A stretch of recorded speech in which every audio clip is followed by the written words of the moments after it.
These are all the warlords ranked from worst to best. There were a total of 11 warlords in One Piece before they took it down. The list will be determined by which warlord was the strongest and what was the best for the world government to have on their side. Following this, we have Boa in 11th place. This is because she isn't really the strongest, and we were able to see this when Blackbeard came to Amazon Lily and was able to defeat Boa easily, and the only reason her devil fruit wasn't stolen was because of Rayleigh. There is also not much reason for the world government to need Boa compared to the other warlords in the list. Moving on, in 10th place we have Crocodile. This is mainly because back in Alabasta, Luffy was able to beat Crocodile even though Crocodile had a Logia type devil fruit. And Luffy didn't have Haki back then, so because of this, Luffy shouldn't have been able to beat Crocodile, but he still did. Also, Crocodile doesn't have much importance to the world government, similar to Boa. Before we move on to 9th place on the list, make sure to like the video and subscribe because most of you guys watching the video aren't even subscribed.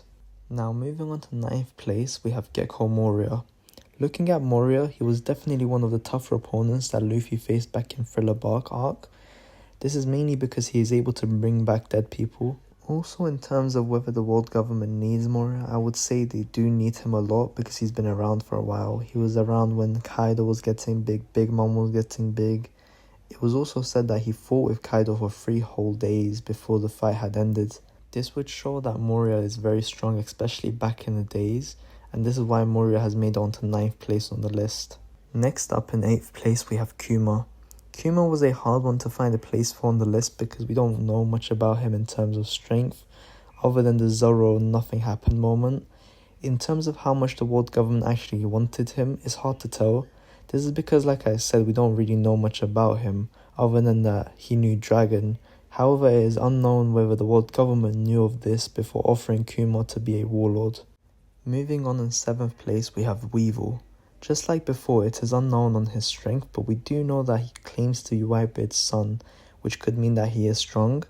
Also, another reason on why it's made it higher than the other characters is because of how the world government doesn't want to go against Whitebeard's son, assuming that it is his son.